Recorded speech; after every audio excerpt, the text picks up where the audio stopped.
নমস্কার বন্ধুরা, এই যে একটা বিশাল বড় আলোচনা চলছে কলকাতা নাইট রাইডার্স মানে কেকেআরের দল নিয়ে, সেটা নিয়েই আজ আমরা কথা বলবো। সত্যি বলতে কলকাতা নাইট রাইডার্সের অকশন স্ট্র্যাটেজি কি হতে চলেছে সেটা দেখার জন্য আমি নিজেও খুব উৎসাহী ছিলাম। বিশেষ করে অভিষেক নায়ার কি করেন সেই দিকে সবার চোখ ছিল। আর তিনি যে দারুণ একটা স্ট্র্যাটেজি নিয়েছেন তার কিছু ঝলক কিন্তু আমরা ইতিমধ্যেই দেখতে পাচ্ছি। তবে একটা বড় প্রশ্ন কিন্তু থেকেই যাচ্ছে। অকশনের আগে যখন ব্রডকাস্টাররা কেকেআর কর্তাদের জিজ্ঞেস করলেন যে দাদা আপনাদের দলে উইকেট কিপার কেউ নেই কেন, তারা এমন একটা উত্তর দিলেন যে সবার কৌতূহল আরও বেড়ে গেল। তারা বললেন উইকেট কিপার নিয়ে একটা চমক আছে। এই কথা শুনেই আমার মাথায় ঘুরছে এই চমকটা কি হতে পারে। কেকেআর কি তবে কোনো লোক দেখানো কাজ চালানো জুয়ার দিয়ে কাজ ছাড়বে, নাকি একজন পাকাপাকি রেগুলার উইকেট কিপার দলে নেবে? যদি আপনি কলকাতা নাইট রাইডার্সের ফ্যান হয়ে থাকেন, কেকেআরকে মন থেকে ভালোবেসে থাকেন, তাহলে অবশ্যই ভিডিওটিতে লাইক করে কমেন্টে আমি কেকেআর লিখে দিন। আপনাদের সমর্থন আমাদের কাছে ভীষণ গুরুত্বপূর্ণ। দেখুন, আমাদের দলে এখন মাত্র একজন বিকল্পের মতো অপশন আছেন, আঙ্ক্রিশ রঘুবংশী। কিন্তু ভাই, রঘুবংশী তো আর স্পেশালিস্ট উইকেট কিপার নন। উনি হঠাৎ করে বল ছেড়ে কিপিং করতে শুরু করে দেবেন নাকি? তাই এটা স্রেফ একটা জুয়ার, একটা কাজ চালানোর ব্যবস্থা। আমার যেটা চিন্তা হচ্ছে সেটা হলো কেকেআরের কর্তারা অকশনের আগেই এমন কথা কেন বললেন? এটা কি শুধুই একটা ব্লাফ, মানে শুধু কি চমক সৃষ্টি করার জন্য বললেন? এটা আমার কাছে একটু অদ্ভুত লাগছে। কারণটা খুব সোজা। আপনি আপনার দলে থাকা 3 জন প্রতিষ্ঠিত উইকেট কিপার ব্যাটারকে ছেড়ে দিলেন, তাহলে তো একটা ব্যাকআপ রাখা উচিত ছিল, তাই না? ইন্ডিয়ান প্রিমিয়ার লিগ আইপিএলের মতো একটা হাই প্রোফাইল হাই প্রেশার টুর্নামেন্টে এই ধরনের জুয়ার কিন্তু মারাত্মক ভুল প্রমাণ হতে পারে। পরে কিন্তু এই অকশন স্ট্র্যাটেজি নিয়ে প্রচুর কথা উঠবে। বন্ধুরা ভাবুন তো, কেকেআরের হাতে এখন প্রায় 64.30 কোটি টাকা আছে। প্রায় 65 কোটি টাকা নিয়ে তারা অকশনে যাচ্ছেন। এত টাকা হাতে রেখেও কি আপনি একটা ভালো মেন উইকেট কিপার নিতে পারবেন না? এই জুয়ার কিন্তু আমাদের দলকে শেষ করে দিতে পারে। আমার কথা হলো, এত টাকা যখন পকেটে আছে তখন কেন একটা কাজ চালানো কিপারের দিকে ঝোঁকা? আপনার দলে বরুণ চক্রবর্তী আর সুনীল নারিনের মতো কোয়ালিটির স্পিনার আছেন। তাদের বলে কিপিং করা তো এমনিতেই সোজা নয়। একজন রেগুলার কিপারেরও ঘাম ছুটে যায়। সেই জায়গায় আপনি যদি অঙ্ক্রিশ রঘুবংশীকে ভাবেন, তাহলে কিন্তু ভুল হবে। কমপক্ষে একটা ভালো রেগুলার উইকেট কিপার কিনুন। নামি কেউ না হোক, অন্তত একজন প্রফেশনাল কিপার তো চাই। যদি আমরা বিদেশি অপশনগুলোর দিকে তাকাই, তাহলে টিম সেইফার্টের মতো একজন খেলোয়াড়ের কথা ভাবা যেতে পারে। উনি শুধু ভালো কিপিংই করেন না, দ্রুত রান তোলার ক্ষমতাও রাখেন। তার ফর্মও এখন খুব ভালো। আর ওনাকে কিন্তু 20 কোটি বা 16 কোটি টাকা দিয়ে কিনতে হবে না। একটা ভালো রেঞ্জের মধ্যে আপনি ওনাকে পেয়ে যাবেন। বেন ডাকেটেও ভালো নাম হতে পারে। কিন্তু সমস্যাটা হলো, ভালো ইন্ডিয়ান উইকেট কিপার ব্যাটার পাওয়াই কঠিন। আপনারা দেখুন, যখন ঈশান কিষান অকশনে এসেছিল তখন তাকে নেওয়ার সুযোগ ছিল। ঈশানকে যখন 11 কোটি টাকা দেওয়া হয়েছিল তখনও অনেকে বলেছিল এত বেশি টাকা কেন। কিন্তু ভাই, সেই প্লেয়ারের প্রয়োজনীয়তাটা তো বুঝতে হবে। ধ্রুব জুরেলকে রাজস্থান রয়্যালস ধরে রেখেছে।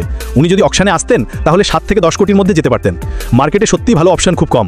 তাই আমার মনে হয় টিম সেইফার্টের দিকে ঝোঁকা উচিত। আমার মনে হচ্ছে এই পুরো বিষয়টার পেছনে একটা অন্য খেলা চলছে। এটা হয়তো একটা ডেসিপারেশন কল বা অজিঙ্কা রাহানের প্রতি একটা বিশেষ ঝোঁক। আমরা জানি অভিষেক নায়ার মুম্বাই ক্রিকেটের দিকে একটু ঝুঁকে আছেন। আর আমার মনে হয় অজিঙ্কা রাহানেকে কেকেআর সেটআপে ধরে রাখার পেছনে অভিষেক নায়ারের একটা বড় প্রভাব আছে। না হলে রাহানেকে ধরে রাখার কোনো যুক্তিই খুঁজে পাওয়া যায় না। আমার মনে হচ্ছে কেকেআর হয়তো রাহানে আর অঙ্ক্রিশকে একাদশে ঢোকানোর চেষ্টা করছে। হয়তো তারা ভাবছেন রাহানে ওপেন করবেন আর অঙ্ক্রিশ কিপিং করবেন। কিন্তু এই স্ট্র্যাটেজি কেকেআরকে ডুবিয়ে দেবে। আমরা অতীতে দেখেছি ফিল সল্টের মতো একজন আক্রমণাত্মক ওপেনার বা ব্রেন্ডন ম্যাককালাম বা ক্রিস লিনের মতো প্লেয়াররা টপ অর্ডারে কত গুরুত্বপূর্ণ ভূমিকা পালন করেছেন। রবিন উথপ্পার অসাধারণ সিজনের কথা আমাদের মনে আছে। একটা ভালো আক্রমণাত্মক ওপেনার উইকেট কিপার সবসময় কেকেআরের একটা সম্পদ ছিল। সত্যি বলতে আপনার এই পর্যবেক্ষণটা একদম ঠিক। অজিঙ্কা রাহানেকে ধরে রাখার আসল কারণ এটাই হতে পারে যে কেকেআর একজন ভালো অধিনায়ক খুঁজে পায়নি। কেএল রাহুল বা অন্য দলের সঙ্গে ট্রেড করার অনেক চেষ্টা করা হয়েছিল, কিন্তু কোনো ডিলই সফল হয়নি। এখন কেকেআরের সবচেয়ে বড় সমস্যা হলো একজন লিডার খুঁজে বের করা।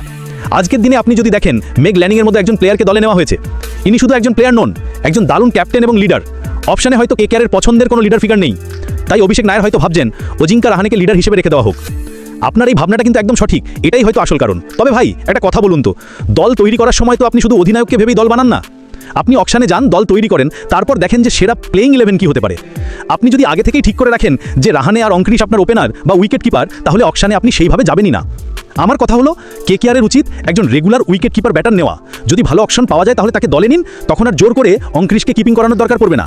ওনাকে ব্যাটার হিসেবে ব্যবহার করুন, টপ অর্ডারে খেলার সুযোগ দিন, কিন্তু কিপিংয়ের জন্য একজন স্পেশালিস্ট চাই। এই যে কাজ চালানো একটা মানসিকতা নিয়ে অকশনে যাওয়া, এটা কিন্তু একটা বড় ভুল।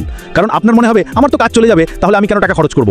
এই ধরনের প্রিলিমিটেড স্ট্র্যাটেজি বা আগে থেকে সব ঠিক করে রাখা কিন্তু কেকেআরের জন্য বিপদ ডেকে আনবে। দেখুন, আমাদের হাতে 64 কোটি টাকা আছে।